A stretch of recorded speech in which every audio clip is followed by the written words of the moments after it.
ലിവ്യാഥാന്റെ തലയെ തകർത്തു. സ്തോത്രം ചെയ്യുന്നു. എന്തിനു വേണ്ടിയാ? തന്റെ ജനം മരുഭൂമിയിൽ ഭക്ഷണമില്ലാതെ മരുഭൂമിയിൽ ഇറച്ചി തരാൻ പറ്റുമോ എന്നൊക്കെ വാദിച്ചുകൊണ്ട് നിൽക്കുകയാണ്. ദൈവത്തിന് മരുഭൂമിയിൽ ഇറച്ചി തരാൻ കഴിയുമോ എന്ന് അവർ ചോദിക്കുമ്പോൾ ദൈവം എന്ത് ചെയ്തു? ലിവ്യാഥാന്റെ തലയെ തകർത്തിട്ട് നമുക്ക് എല്ലാവർക്കും അറിയാവുന്ന വിഷയമാണ്.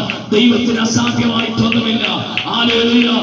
ആസാവ് പ്രാർത്ഥിച്ചു, ഞങ്ങളെ കൈവിട്ടത് എന്താണെന്ന് പറഞ്ഞ് പ്രാർത്ഥിച്ചപ്പോൾ കൈവിടാത്ത ഉപേക്ഷിക്കാത്ത ഒരു ദൈവം ഇന്ന് പകൽ ഇതിനകത്ത് വന്നിട്ടുണ്ട്. നിനക്ക് വേണ്ടി വലിയ മത്സ്യത്തിന്റെ തലയെ തകർത്തിട്ട് അതിന്റെ മാംസങ്ങളെ അന്തരീക്ഷത്തിൽ പറപ്പിച്ച് തൂവലുകളും ചിറകുമൊക്കെ വെച്ച് പിടിപ്പിച്ച് ഇസ്രായേൽ പാളയത്തിനകത്ത് പറന്ന് വന്നെങ്കിൽ ഇന്ന് പകലിൽ നന്ദിയോടെ ദൈവത്തെ സ്തുതിക്കുന്നു. നിനക്ക് വേണ്ടി അത്ഭുതം പ്രവർത്തിക്കുന്ന ദൈവം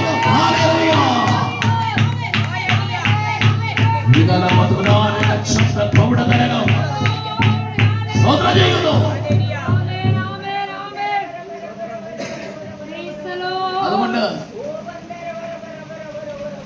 മരുഭൂമിയിൽ ഇറച്ചി തരാമെന്ന് ചോദിച്ചത് നിലവിളിച്ചതേ ഉള്ളൂ. ദൈവോട് അത്ഭുതം പ്രവർത്തിച്ചു. ദിവസങ്ങളെ എന്ത് ചെയ്യണം? നിലവിളിച്ചാൽ ദൈവത്തിന്റെ കണ്ടോ? പ്രവർത്തിക്കാതെ മാറി നിന്ന കർത്താവ് കണ്ടോ അത്ഭുതം പ്രവർത്തിച്ചു. നമ്മുടെ പ്രാർത്ഥനയുടെ ഇതനുസരിച്ചിരിക്കും. ശക്തമായി നിലവിളിച്ച് നമ്മൾ പ്രാർത്ഥിച്ചാൽ ദൈവത്തിന്റെ പ്രവൃത്തി വെളിപ്പെടും. എത്ര പേർക്ക് ആമേൻ പറയാൻ കഴിയും? ഹല്ലേലൂയ. നിന്റെ വിഷയത്തിന്റെ മേൽ, നിന്റെ വിഷയത്തിന്റെ മേൽ, ഏത് വിഷയമാകട്ടെ, ആ വിഷയത്തിന്റെ മേൽ പ്രവർത്തിക്കുവാൻ കഴിവുള്ള ശക്തിയുള്ള ഒരു ദൈവത്തെയാണ് നമ്മൾ സേവിക്കുന്നത്. കണ്ണാടിക്കൂട്ടിൽ കണ്ണുവിടച്ചിരിക്കുന്ന ദൈവത്തെയല്ല നീ ഞാൻ ആരാധിക്കുന്നത്. ജീവനുള്ള ദൈവത്തെ 2026 വർഷത്തിന് മുമ്പ് മരിച്ചടക്കപ്പെട്ട് കല്ലറയിൽ അടക്കം ചെയ്ത യേശു മരണത്തിന്റെ വിഷമുടനെ വിളിച്ച് മരണവേദിയുടെ ജയമെവിടെയെന്ന് പറഞ്ഞ് മരണവാസങ്ങളെ അഴിച്ച് പുറത്തു വന്ന കർത്താവിനെയോ നീ ഞാൻ സേവിക്കുന്നത്. ഇന്ന് മുതൽ അവൻ ആദർശനായി നമ്മുടെ നടുവിൽ ഇറങ്ങി വന്നിട്ടുണ്ട്. നിന്റെ വിശ്വാസത്തെ പ്രവർത്തിക്കുവാൻ കഴിയുന്ന ഒരു കർത്താവ് ഇന്ന് മുതൽ ഇതിനകത്ത് വന്നിട്ടുണ്ട്.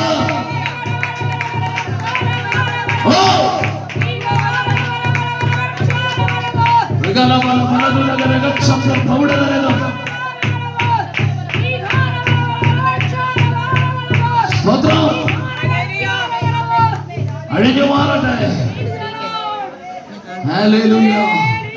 അതിന് അടുത്ത വാക്യം ഇങ്ങനെ വായിക്കുന്നത്, നീ ഉറവും ഒഴുക്കും തുറന്നു വിട്ട് മഹാനദികളെ വറ്റിച്ചു കളഞ്ഞു. കണ്ടോ? ഉറവും ഒഴുക്കും ഇസ്രായേലിന് വേണ്ടി തുറന്നു കൊടുത്തു. നന്ദിയോട് ദൈവത്തെ സ്തുതിക്കുന്നു. ദൈവജനത്തിന് ആവശ്യമുള്ള എല്ലാ നന്മകളും എല്ലാ അനുഗ്രഹങ്ങളും സ്തോത്രം ചെയ്യുന്നു. ഹല്ലേലൂയ. അങ്ങനെയെങ്കിൽ പ്രാർത്ഥന നിർത്തരുത്. കണ്ടോ? വെള്ളമില്ലാത്തിടത്ത് അവൻ നീരുറവ് തുറന്നു. ഒഴുക്ക് ഇല്ലാത്തിടത്ത് അവൻ വെള്ളം ഒഴുക്കിക്കൊടുത്തു. വെള്ളമില്ലാത്തിടത്ത് ഒഴുക്കിക്കൊടുത്തു. അവർക്ക് തടസ്സം നിന്ന ആ സമുദ്രത്തെ വറ്റിച്ചു കളഞ്ഞു. നന്ദിയോടെ ദൈവത്തെ സ്തുതിക്കുന്നു. ഇന്ന് പകൽ പ്രാർത്ഥന നിർത്തരുതേ. നന്ദിയോടെ ദൈവത്തെ നിലവിളി നടുവിൽ പ്രവർത്തിക്കുന്ന ഒരു കർത്താവ് ഇന്ന് പകൽ അദർശനായി നമ്മുടെ നടുവിൽ വന്നത് ഓർത്ത് ഞാൻ ദൈവത്തെ സ്തുതിക്കുകയാണ്. ആരുടെ വാക്കുകൾ ഞാൻ വിരാമം കുറിക്കുവാൻ ആഗ്രഹിക്കുക.